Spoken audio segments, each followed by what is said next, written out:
The massive starship Indomitable cut through the darkness of space like a knife. Its hull gleamed under the light of distant stars, the metal plating marked with the distinctive red and gold emblem of the Caraxian Interstellar Fleet. Inside, the ship's command center, Commander Zorak stood with his forearms clasped behind his back, his leathery gray skin reflecting the blue glow of the ship's many screens. "Status report," Zorak said, his deep voice rumbling through the bridge. "All systems operating at optimal capacity, Commander," replied Navigator Threll from her station. "We are approaching the uncharted solar system. Initial scans show 8 planets orbiting a yellow dwarf star." Zorax nodded, his vertical pupils narrowing as he studied the main view screen. The Caraxians had explored many star systems over the past century, cataloging worlds and occasionally meeting other intelligent species. None had impressed them. Most aliens they encountered came from what Caraxians called soft worlds, planets with gentle climates, low gravity, and little danger. The Caraxians were different. Their homeworld, Caraxis, was a nightmare by most standards. With gravity nearly twice that of most inhabited planets, constant radiation storms, extreme temperature shifts, and wildlife so deadly that Caraxian children were taught 50 different survival techniques before they could even speak properly. "Science Officer Neela, any signs of advanced technology?" Zorax asked, turning to the slender female Caraxian who stood hunched over a scanning console. Neela looked up, her neck frills expanding slightly in excitement. "Yes, Commander. We're detecting unusual energy patterns from the third planet. Definitely artificial in origin. The readings suggest a developing civilization, perhaps early space age." "Interesting," Zorax said, moving to stand beside her. "Show me the planet." The main screen shifted to display a blue and green world partially covered in white clouds. It looked pleasant enough from space, but the scans told a different story. High gravity for a habitable world, significant radiation from its star, extreme weather systems, and signs of regular tectonic activity. "This is not a soft world," Zorax observed, surprise evident in his voice. "Any life evolving here would face serious challenges." Neela nodded, her claws tapping rapidly on her console. "The atmosphere contains significant oxygen, a corrosive gas by galactic standards. Surface temperatures range from extreme heat to freezing cold depending on location.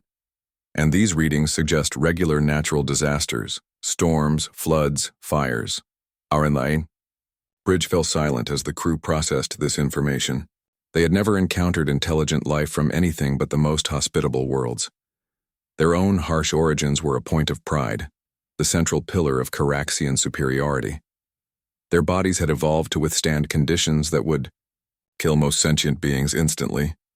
"It seems my theory may have merit after all," Neela said, breaking the silence. For years she had argued that species from harsh environments would develop technological superiority, faster as an evolutionary necessity.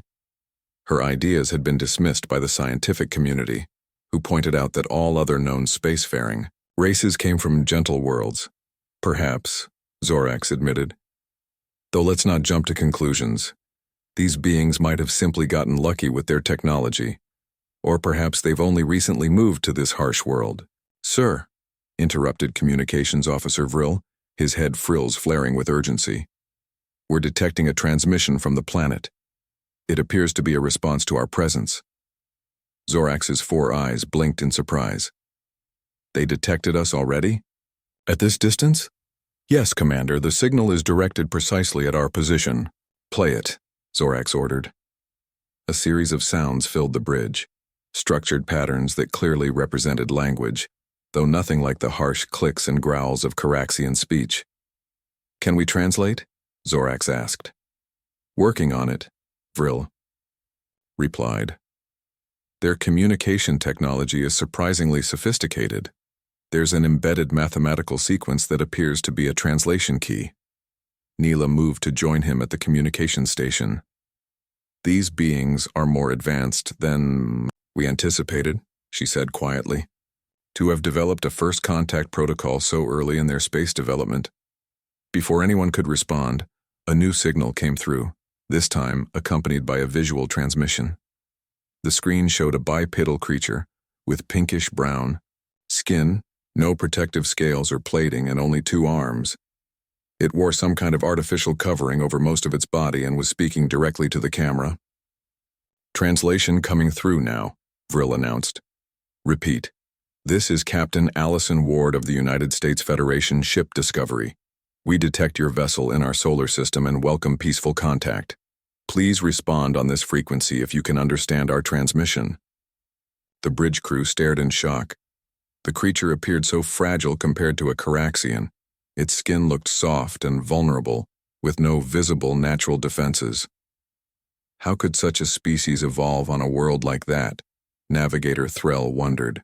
Aloud, "Perhaps they've modified themselves genetically," suggested Tactical Officer Kresh. Zorax studied the alien captain on the screen. Despite its fragile appearance, there was something in its posture, in its direct gaze, that suggested strength. "Respond to their hail," he ordered.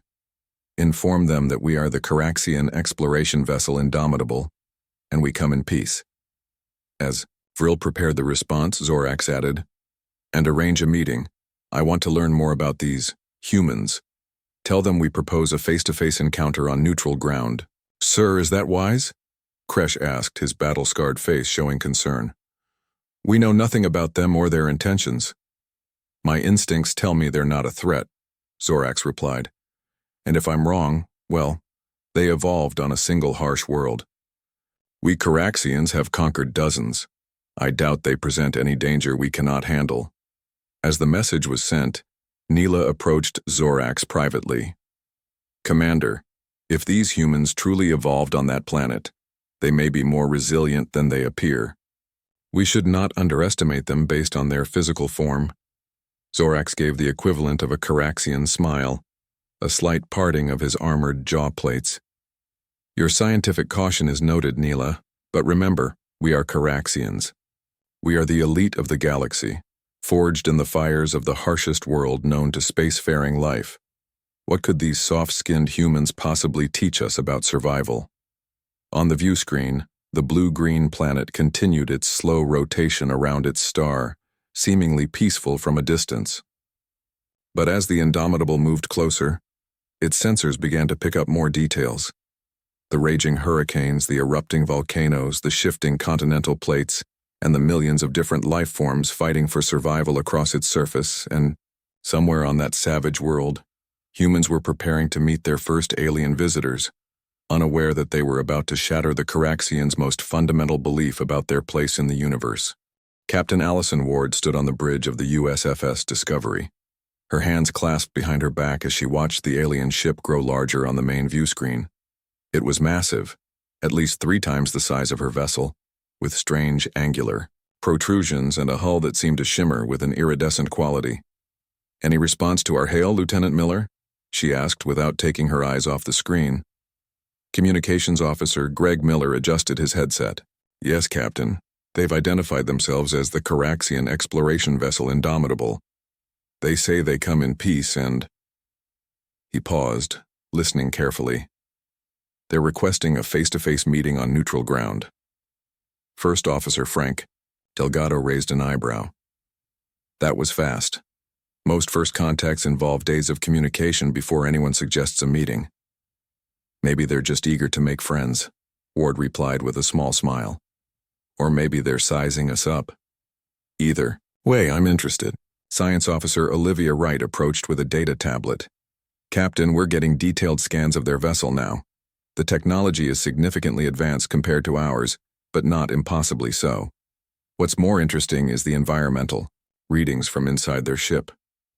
Ward took the tablet and whistled softly. "These can't be right. Temperature readings close to 120 degrees Fahrenheit in what appear to be their living quarters. Radiation levels that would be fatal to humans within hours. Gravity at nearly twice Earth standard." "The readings are accurate, Captain," Wright confirmed.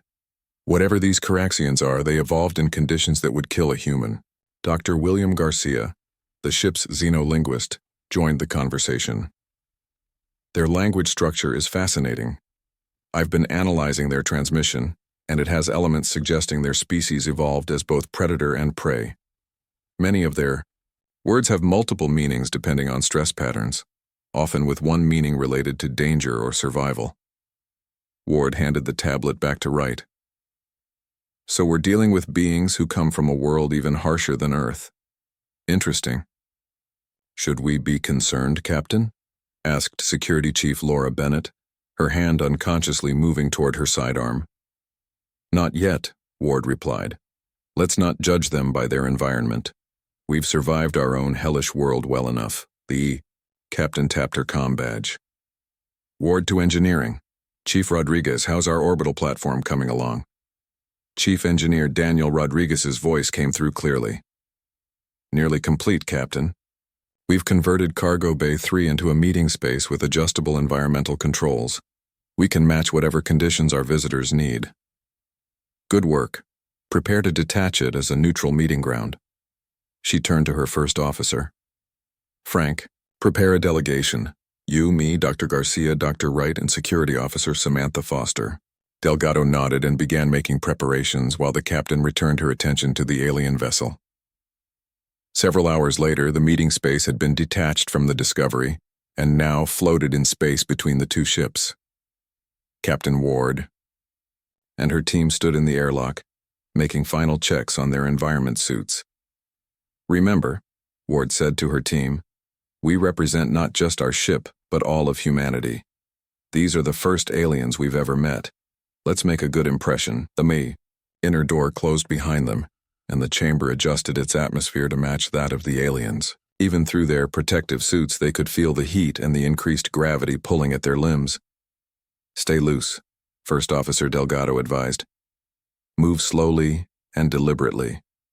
The higher gravity will tire you quickly if you're not careful. The outer door slid open, revealing 5 alien beings waiting on the other side. The humans paused, taking in their first view of extraterrestrial intelligence. The Caraxians stood slightly taller than an average human, with 4 arms and gray, leathery skin that looked more like armor plating than flesh. Their heads featured 4 eyes arranged in a diamond pattern and what appeared to be armored jaw plates instead of lips. They wore minimal clothing, just utility harnesses holding various devices. One Caraxian stepped forward, its upper right hand raised in what appeared to be a greeting. I am Commander Zorax of the Caraxian Exploration Fleet. We welcome this exchange. Captain Ward stepped forward as well. The translator built into her suit converted her words. I am Captain Allison Ward of the United States Federation Ship Discovery. We are honored to meet you. The two groups studied each other cautiously.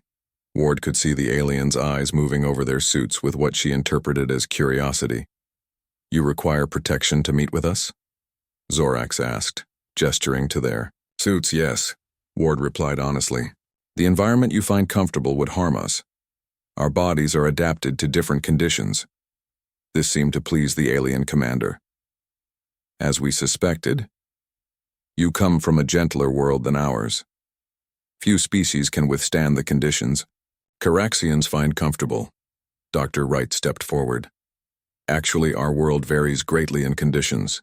We have regions of extreme heat and cold, high radiation, different atmospheric pressures, and numerous other challenges. Our species developed in a moderate zone, but we've learned to adapt to many environments through technology. Fascinating, said a female Caraxian who stood just behind Zorax. I am Science Officer Neela. May I ask about your homeworld's gravity? Approximately half of what we're experiencing now, Wright replied. But some humans live in regions with slightly higher or lower gravity due to planetary variations. The Caraxians exchanged glances that Ward couldn't interpret. Perhaps you would be more comfortable if we adjusted the conditions, Zorax offered, unexpectedly. We can endure your environmental preferences without difficulty. Ward considered this. That's very accommodating of you. Thank you. Zorax made a gesture to one of his crew, who manipulated a device on their harness. Gradually, the gravity lessened and the temperature dropped. When it reached Earth-normal conditions, Ward nodded to her team and they carefully removed their helmets. The Caraxians watched with obvious interest as the humans revealed their faces. Neela moved closer, her 4 eyes blinking in sequence. Your skin appears so fragile, she observed. How do you survive? We're tougher than we look, Security Officer Foster replied with a small smile. Zorak studied them. You breathe oxygen willingly. Most species find it corrosive. Our bodies require it, explained Dr. Wright. Carbon-based life on Earth evolved to use oxygen in our metabolic processes. You evolved on a world with free oxygen? Neela asked, her neck frills expanding in what seemed like surprise.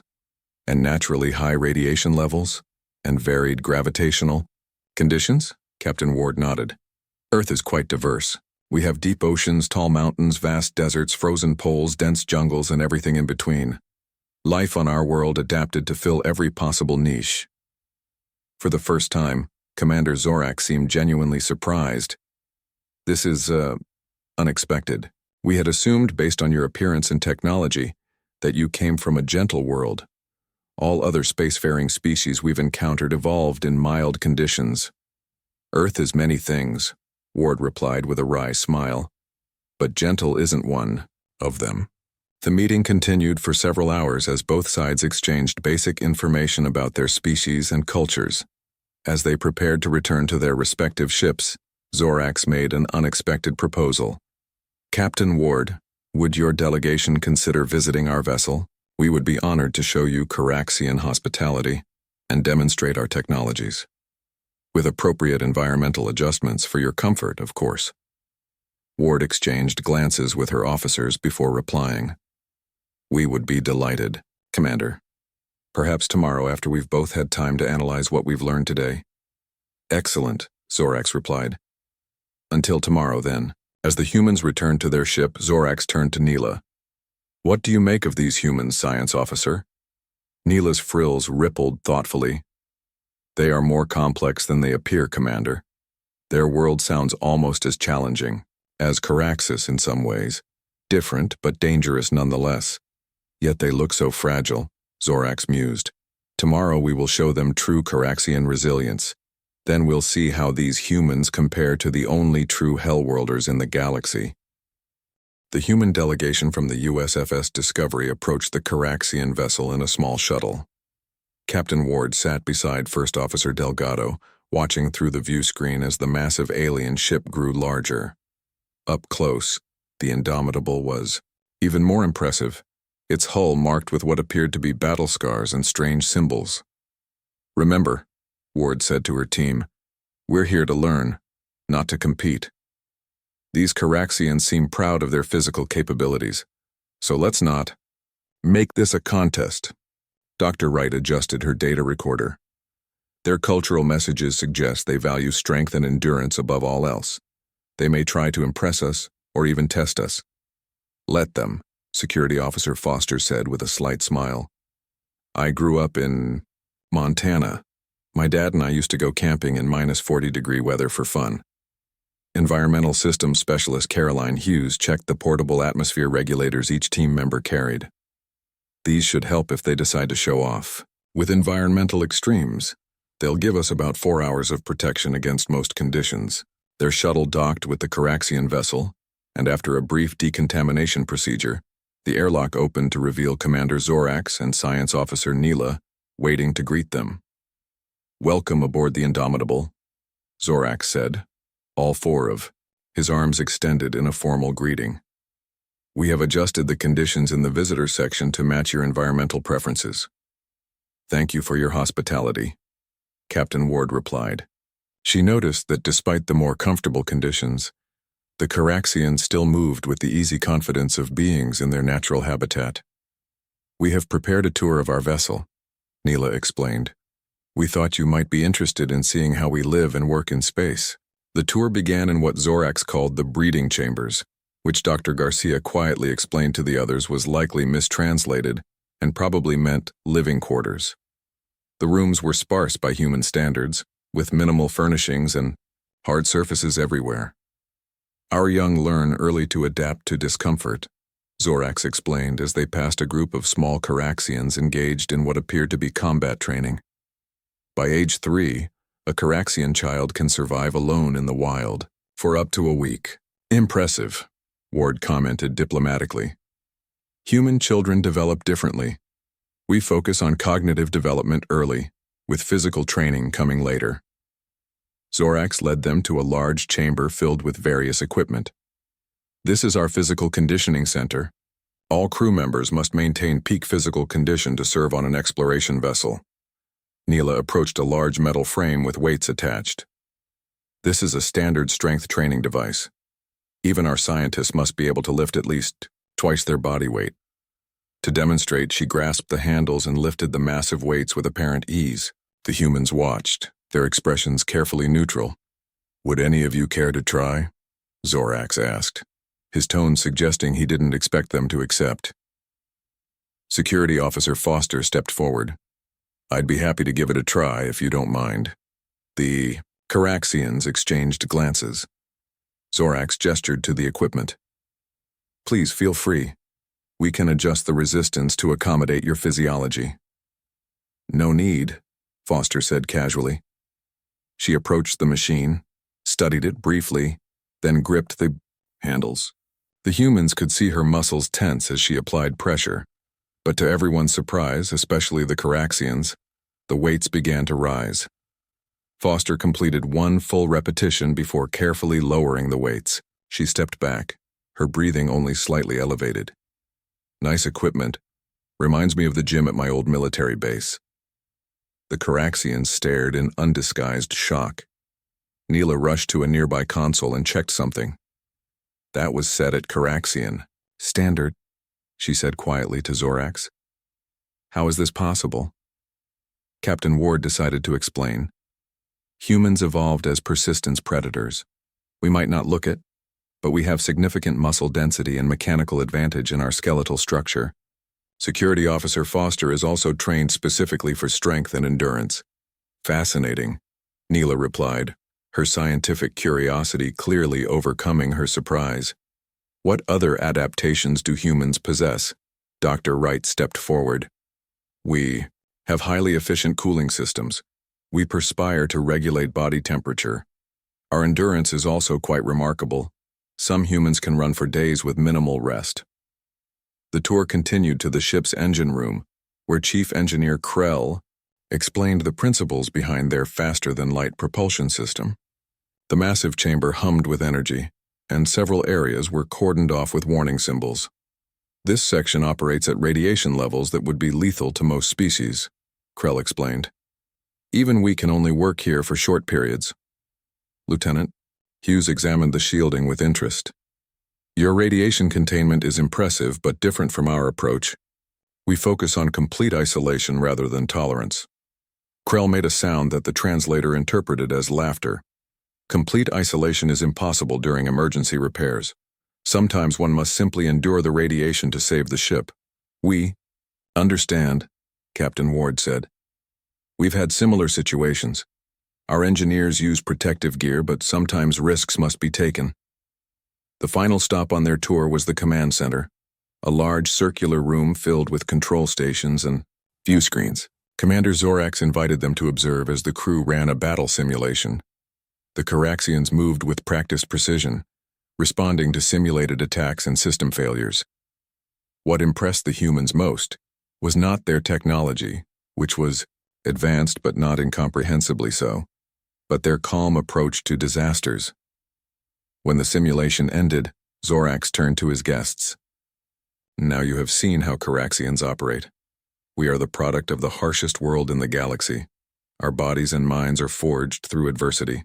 Captain Ward nodded respectfully. "Your capabilities are impressive, Commander, though I would be interested in showing you how humans respond to challenges as well. Perhaps you would consider visiting our ship next?" "I would be honored," Zorax replied, "though I must admit you have surprised us.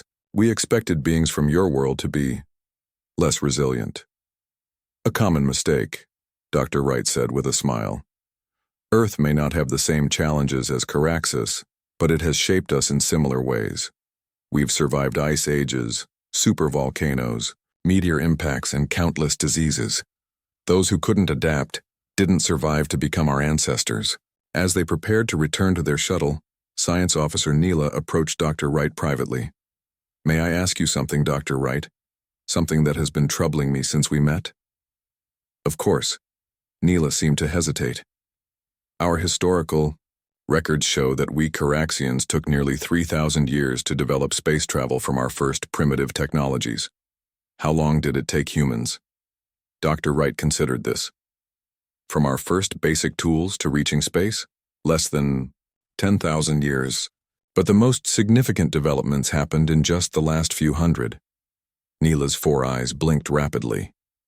That is remarkably fast.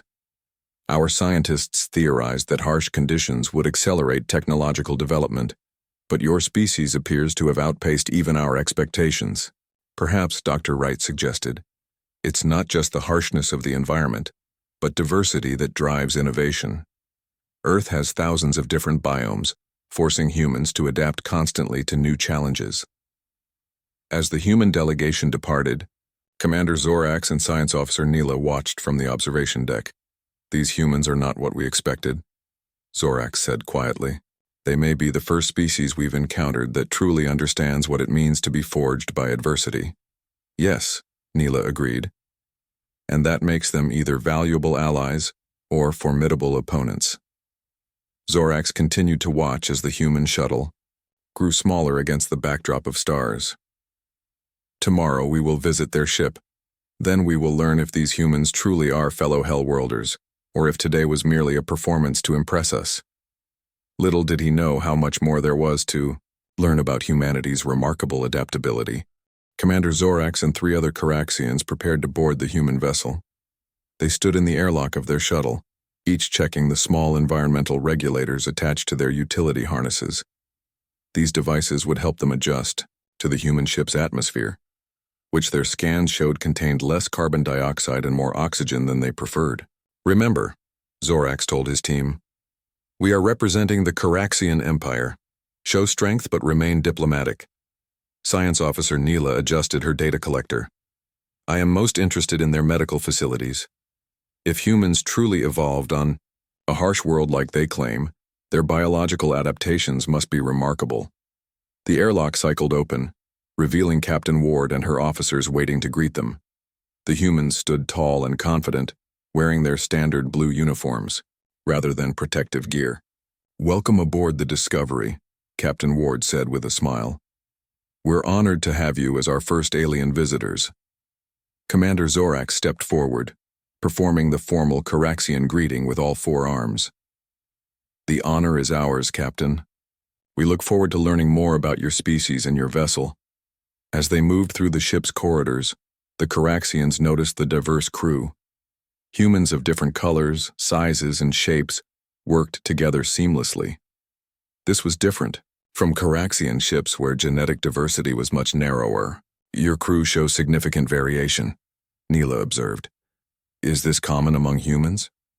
Dr. Wright nodded. Humans evolved across many different regions of our planet, each with unique environmental pressures. This led to adaptations for different conditions, darker skin for high UV regions, shorter limbs for cold climates, various lung capacities for different altitudes. Yet you can all interbreed? Neela asked, fascinated. Yes, we're all one species despite our differences. Our diversity is one of our greatest strengths, Dr. Wright explained. The tour continued to the ship's engineering section, where Chief Engineer Rodriguez showed them the Discovery's propulsion systems. Our FTL drive is probably less advanced than yours, Rodriguez admitted, but we're particularly proud of our radiation shielding. We've developed materials that can withstand incredible energy levels.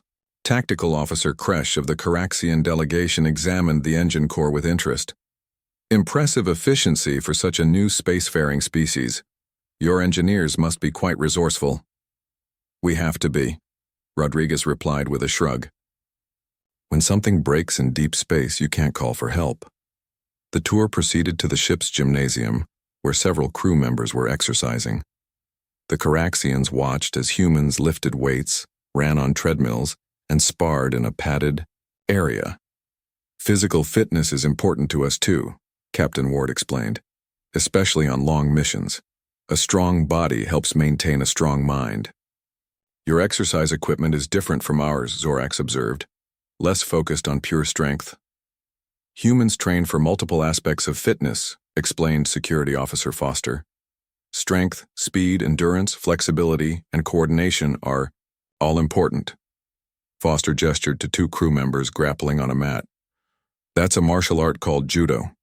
It uses leverage and balance rather than just strength. The Caraxians watched with interest as the smaller human managed to throw their larger opponent. Fascinating, Neela said. Using an opponent's strength against them. Very efficient. Their next stop was the medical bay, where Dr. Eric Bowman welcomed them. The Caraxian medical officer, Srel, immediately began asking detailed questions about human physiology.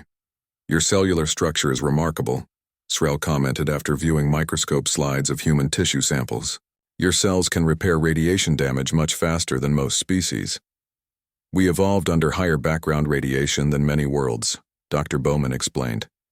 And our medical technology has advanced rapidly due to necessity. We've faced countless diseases and injuries throughout our history. Suddenly, the ship's alert system activated with a blaring alarm. Red lights flashed in the corridors as Captain Ward's communicator buzzed. Ward here. Report, she said calmly. Captain, sensors are detecting a massive solar flare from the system's star. First Officer Delgado's voice replied. Radiation levels are spiking. Both ships are in the path. Ward turned to her guests. Commander Zorax, we need to return to our respective vessels immediately. This could be dangerous. The Caraxians followed Ward at a brisk pace toward the shuttle bay. Through the viewports, they could see the star in the distance beginning to emit visible streams of energy. Our shield should protect us, Zorax said, confidently.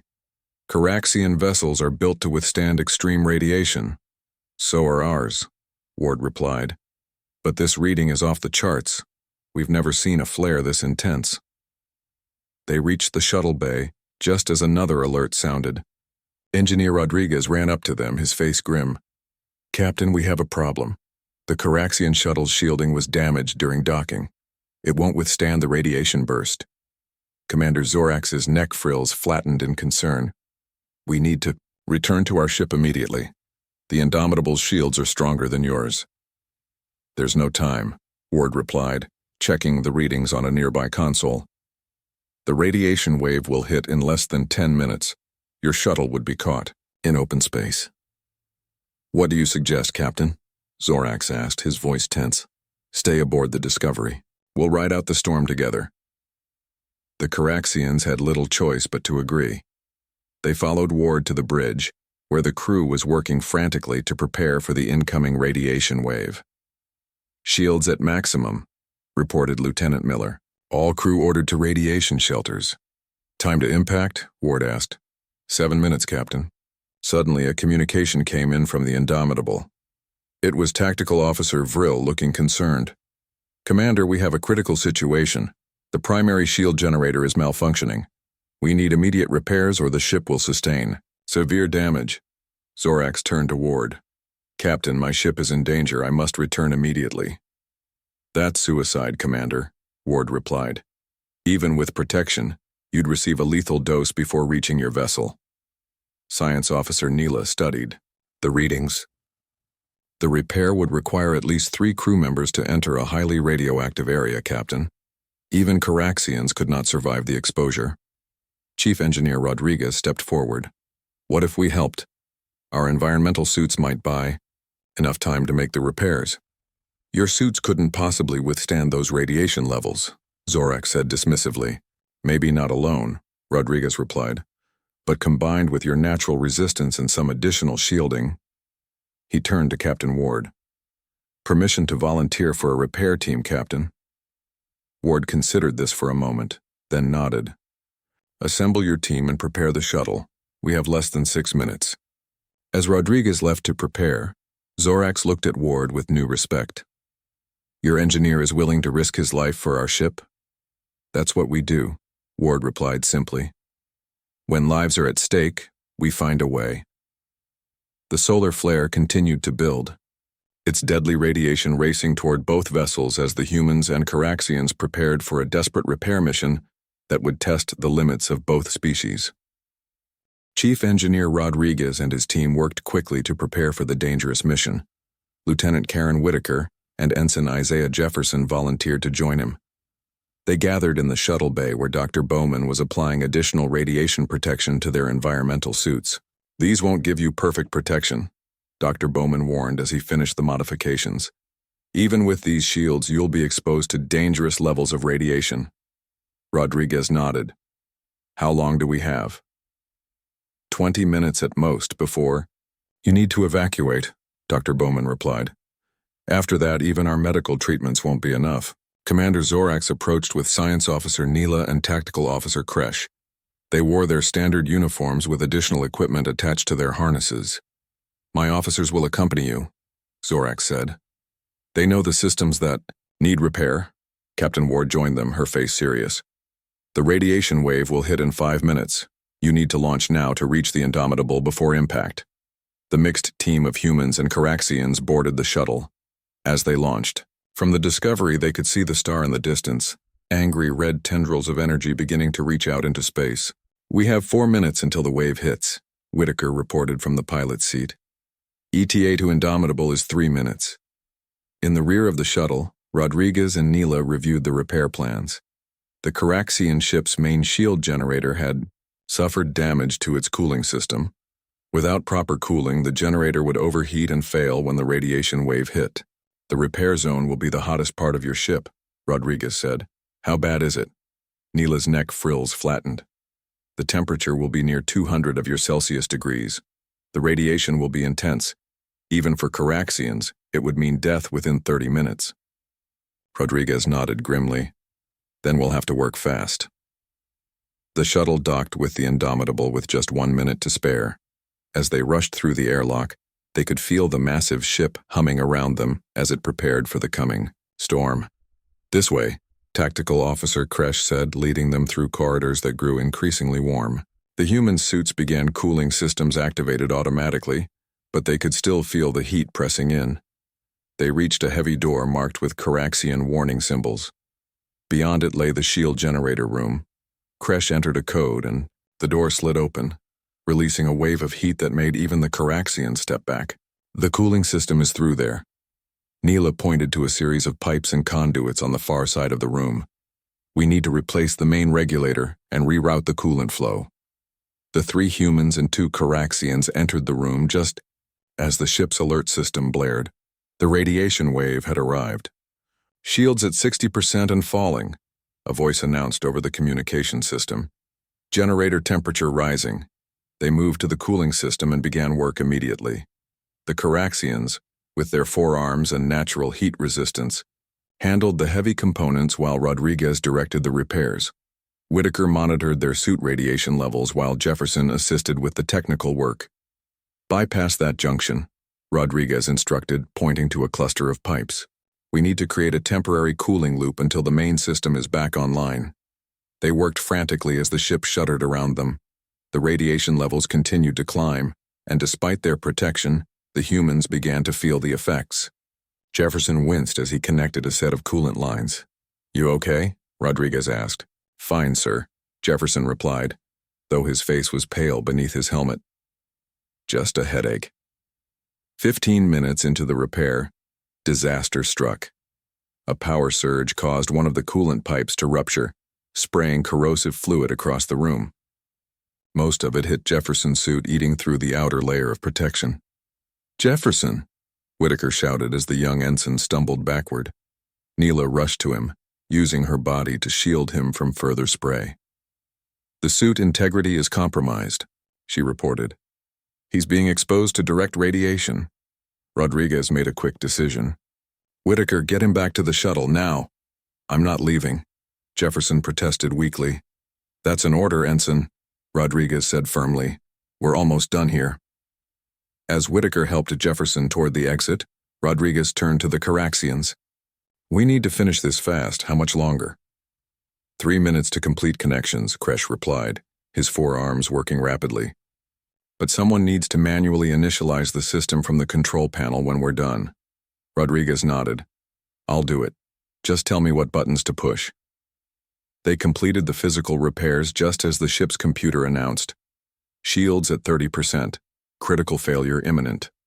Rodriguez moved to the control panel while Neela and Kresh made final adjustments to the cooling system. His gloves were bulky, making it difficult to operate the Caraxian controls.